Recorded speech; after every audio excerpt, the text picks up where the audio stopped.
Yes. So, they were having a fight between themselves and they didn't know what is going to happen, who's going to be the king. But the common people did not want them, and neither, if one is saying, I want to become, the other one is not letting him become the king.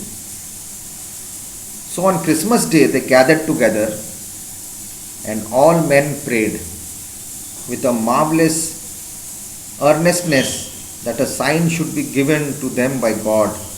When the service was over, all men passed out of the church and found a great white stone in the churchyard.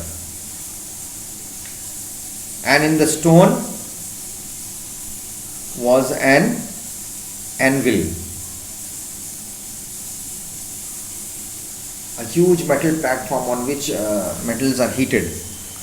Our metal heated are shaped. We have that iron place. We when the iron is red hot, we put it on that plate and we hammer. So on which they are being beaten up, or the shapes are being made of iron, of heated iron. And through the anvil and stone was a golden sword, and about the sword were words written in that shone like flames. There were some words written like, it was written like design and all was given in the design of fire. Whoso shall lift this sword from the stone and the anvil, the same is rightly born King of England. Everyone went to the church. They were praying to God, please show us some sign or send us a name that who's going to be the king of this kingdom. Our king has died. What is going to happen? They were all tensed and they were praying for God to show them a symbol and give us this reason what is going to happen. So as they come out from the church one by one, they are all very sad. Suddenly they see this stone. It's there in the picture. Have you seen how the iron mans, the people who work with iron, the locksmiths or the ironsmiths, they have this type of podium where they keep iron things and they hit and beat to make a design on it, and inside that there was this sword with golden flames. It was written inside that, it was kept as they came out from the church, and it was written on that, who shall lift this sword from the stone and the anvil. The anvil is kept upon that stone. Whoever will lift this sword, whoever will be able to lift this sword will be the king, the rightly born King of England. It ends very nice. The lords and the gentlemen looked at one another and at the archbishop. Archbishop is the highest priest inside the church, in charge of all the priests. And he, having bent his head some minutes longer, as if hearing some voice in the words which others not said, with others heard not, said, the sign is given. Are you content to abide by it?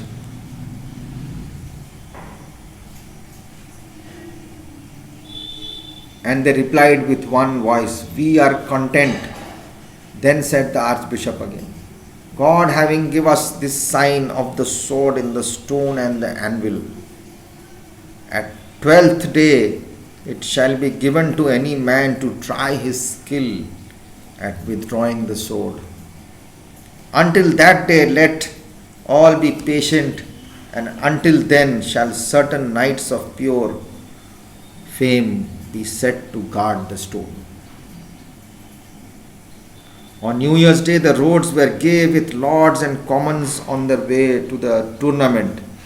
The lords to show their skills at arms, and the commons to behold it and make holiday. The archbishop was hearing something in his mind. Holy people try to get things. Priests, holy people, pandits, they come to know what is happening from. They are very spiritual type, holy people. So what he was hearing, no one else was hearing. So he said, are you content? Is everyone happy with this sign which you have got now? Normally, whoever will be able to pick up this sword will be the King of England. He said, we are content with it. But okay, now from 12 days today, nothing is going to change. It is going to be like that. On the 12th day, we will see, we will ask as many want to come and try their skills by picking up the sword. It's not going to be an easy job. So whoever has that power, or whoever God is going to will to give that power to, he is going to take out that sword. So they are waiting for it. And people are going to throng on New Year's Day, on the 12th days, New Year's maybe. So they are coming, all local people are coming to just enjoy the holiday and see the fun, what is going to happen. And all the, we are happy, all the gay with lords, the happy people, the princes, the kings, and whoever the other barons were there, they were trying to think, oh, we are going to go and try our luck. Everyone is going to give it a try, but not common people will not be allowed to do it. But the Archbishop said, till then, it will be kept on guard. Okay. Certain knights of pure fame, certain knights who are totally powerful, who are very well known for the security, they are going to guard this. Fine. With the throng rode Sir Ector, a noble knight, and one who had loved King Uther well, and in his company his son Sir Kay, and young Arthur his adopted son, who was but a stripling. At length Sir Kay brought his horse up with a sudden jerk. I have forgotten my sword, mumbled he, spurting over the words. Now I have to go back and fetch it.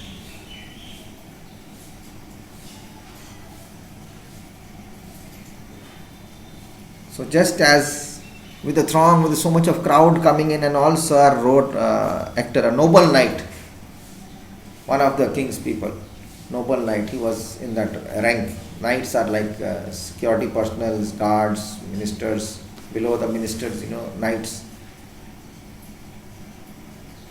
Close to the king was Sir Ector, who had once loved the king very well, and in his company was his son Kay and the younger Arthur. Is his adopted son, not his son, adopted son. We don't know whose is it. Someone else's kid he has brought up in his family, who was but a stripling, just a young fellow, immature, just going to be very young. So as he's riding his horse, he jerks his horse, he tries to pull his horse backward and to try to stop it. Then I have forgotten my sword. I have to go back and get it.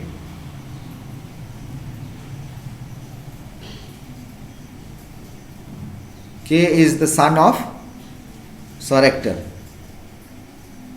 I have forgotten my sword, mumbled he, spurting over the words. Now I have to go back and fetch it. No, said Arthur quickly.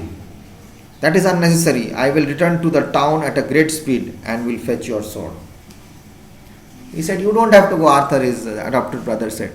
You don't have to go. I'll go at top speed, I'll go and bring it. Arthur is there at the horse right at the back. You can see on the picture on page 33. I am going to go to the town, I'll go back and I'll bring it for you. Don't worry, you stay here. Arthur soon returned and caught up with Sir Ector and Sir Kay. See, brother, a sword for you, cried he. Do not say that I failed you, though your own sword lay behind barred doors.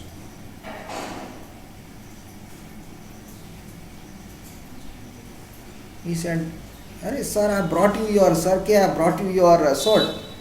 Even though your sword which is there, it's behind your doors, but I have kept my promise, I have brought you a sword. Fine. Now Sir Kay, the son of Ector, grasped the sword, well satisfied. He took the sword. His eyes ran down it, and as the glance grew, his cheek paled. He trembled and then rode on, but young Arthur, perceiving nothing, fell again behind, lost in his thoughts. In mature youth, while he was looking at the sword, his eyes were going, he was very suspense, cheek pale, he trembled in scare. He was scared, but quietly he kept the sword and he went again forward. Again, Kay fell back.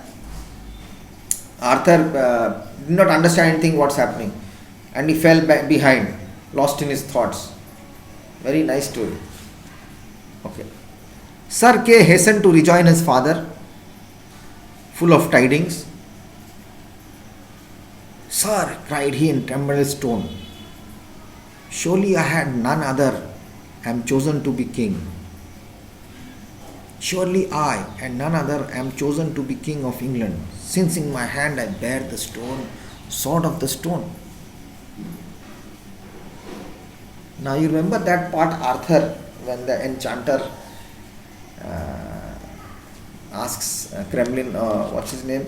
Merlin asks the king, your son. Then the king says, my son Arthur. And this is also Arthur. Actually, the sword is brought by Arthur. And he gave it to Kay. And Kay is thinking that just because I have the sword in my hand, I'm going to take care of. Nice one. Misunderstanding. Double role. So, okay. I'll come back in the next class and we'll do this. And, okay. And we'll see what we'll do. And I'll explain the rest of it and then we can do some question answers. Not much, only 2 pages left. So I'll come back on Monday and do this with you. Okay? So bye bye till then. Take care. Happy weekend. Enjoy yourselves and have fun. Love your parents. Respect them. Stay home. Stay safe and do whatever you want after you do your studies. Bye bye.